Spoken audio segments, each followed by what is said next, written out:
All right, I know what you're thinking. You read the title and you're thinking, "What the hell am I talking about?" But before you go off in the comments, just listen to me, just a little bit, okay?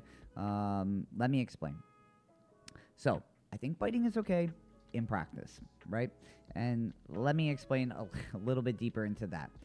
Um, when we're starting to break, I think it's completely fine for us to be mimicking the people that we look up to. There's a lot of unwritten rules in breaking, and a lot of people that are just getting into breaking, they don't know these rules. It's not like breaking has a rule book where I can just whip it out and be like, look, page 95 in the breaking handbook says no biting allowed. Most people are not going to understand biting until you're a little bit into breaking, right?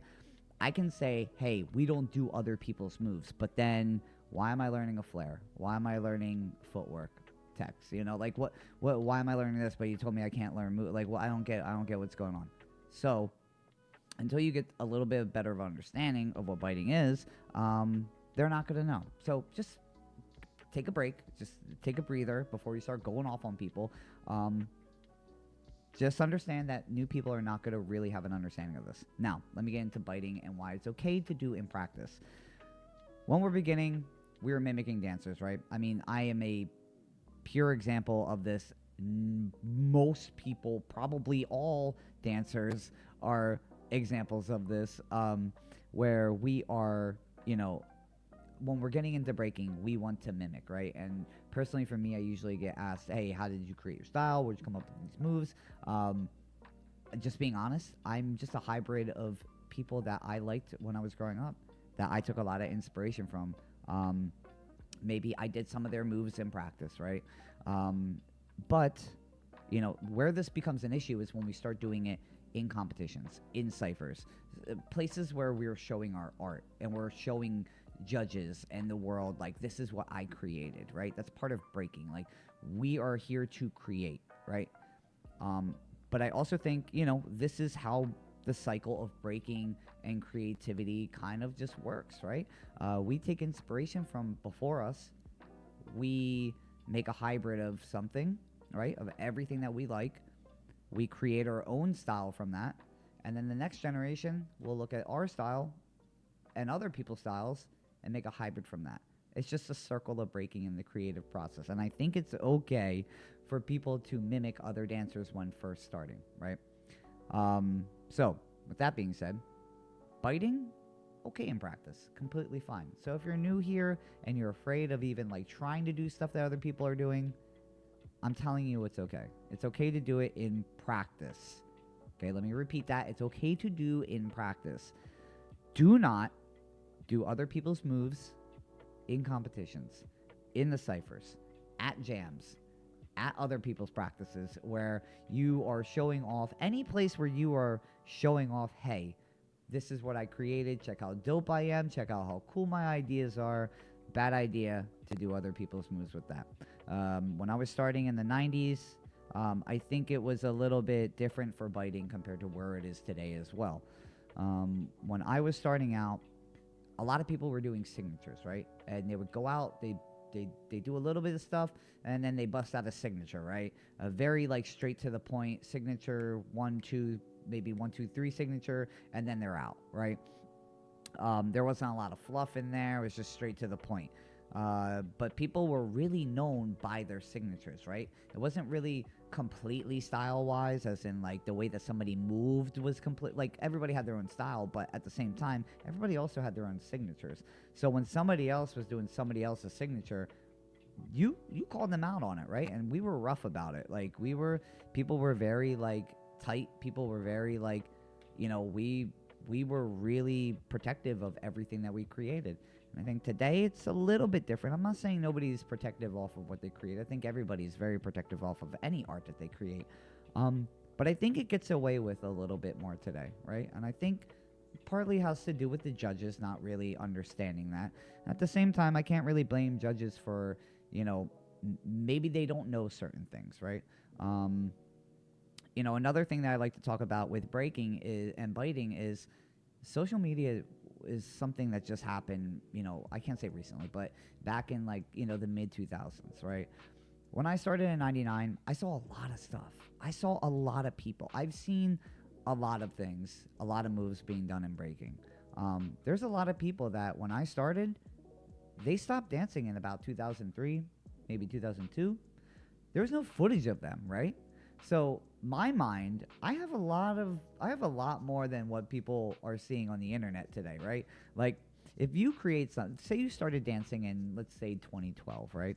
You have no idea of prior breakers, right? Especially from my area. Like there's probably a lot of people from the DMV area as well that like people will never see, but I saw, right? And they had their own signatures. So it's hard for me to say, yo, you don't know how you're judging because this is what White Light did from the DMV back in the day. Like White Light stopped dancing in like 2002 or something, right? But he had a couple signatures that he did, and that judge is not going to know it, right? I think we need to be understandable. Could I say it's a bite from White Light? Of course I could, but I have to explain it, right? And I think it's very different today, with breaking, as breaking is an evolving dance. Biting is also evolving as well, where we're calling people out on bites. The biter sign at this point, and if you guys don't know what a biter sign is, there's people go like this or people go like this. Biter sign at this point, there's a couple things to talk about with that. One, I think, it's evolving to a point where I don't think it directly means, hey, you saw this dude do it and you bit it from this guy. I think most time when people do a biter sign today, it's that move has already been done, right? I've already seen that move. It's already been done. I don't know if there's another gesture to show, hey, that move has already been done. But technically the biter sign is saying, hey, that move's already been done. You got to flip it. That's not your move, right? So then the next thing that I kind of want to just fast go over, I can probably go into detail about all these in separate videos, but just kind of go over something else is people teaching to throw the biter sign for no reason, right? I've heard there's a couple like, high name dancers out there that are doing workshops and teaching people to, oh yeah, you're supposed, just throw the biter sign to get into people's heads. Guys, I'm going to tell you right now, that's one of the most idiotic things to be teaching, because at this point, you're just literally making this gesture useless in the breaking community. The more people that are just throwing this sign out for no reason, the more you lose credibility on yourself. All right, you're just gonna look like an idiot for calling a biter sign on, like, I don't know, even generic moves at that point. So please just don't go throwing around the sign. Don't throw the sign around if you don't know, if it's a bite or not. It's just a bad look. And it's just, just avoid it. Just take my advice. Avoid throwing a biter sign on things that you don't know if it's a bite or not. It's not worth it. You're not going to make your opponent mess up. The only thing that's going to happen, your opponent might get mad, but I don't think it's going to screw your opponent. There's not one time that I saw an opponent like lose a battle because they got so mentally out of it because you threw a biter sign. Just listen. Don't throw a biter sign up. You're just going to cause more trouble for yourself, especially if you have no way to prove it, okay? So take that advice. Other than that, guys, I can talk about biting all day long, but I'm going to keep the video pretty short. So again, quickly going over what I just wanted to talk about. Biting is okay in practice. Biting is not okay to do when you're showing the world what you created, because you didn't create it, okay? Very easy. Little thing to touch on as well, I get a lot of questions on when do we know a move is okay to do and it's not a bite, right? What do we know what moves are bites, and what do we know what moves are generic moves that we can just take? I'm going to be honest with you, that's more of a community thing. If I could say it as short and sweet, don't be taking people's signature moves, right? If a person is known for a certain move, do not take that move, right? And do not take that move and compete with it. Do not show the world with it. If you want to take that move, practice it, flip it, and make it your own, I think that's completely fine. Again, that's how breaking works. We're supposed to be taking moves, flipping them, making them our own to give back to the community, right? A lot of people think this is just I'm just going to take. Guys, we take and we give back. That's the way breaking's supposed to work. That's how you earn respect in the community, right? create your own stuff, show it off to the community, inspire the newer generation to look at you, to take part into their own style, to let them create and inspire the next generation. That's how the circle works. So again, short and sweet video. I can talk way more into it. If you guys want to talk about anything else with biting, leave them in the comments. I'll get into it to the next video. Other than that, just make sure you guys subscribe. I'll be going live, setting up a schedule probably starting next year in January, which is probably in 2 weeks. I'll have a schedule out that I'm going to try to stick to a strict schedule of coming on and streaming. So if you guys want to talk about some stuff, it will be up there. Other than that, guys,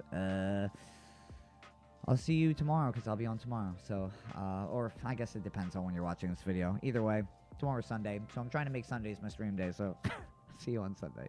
Other than that, boy.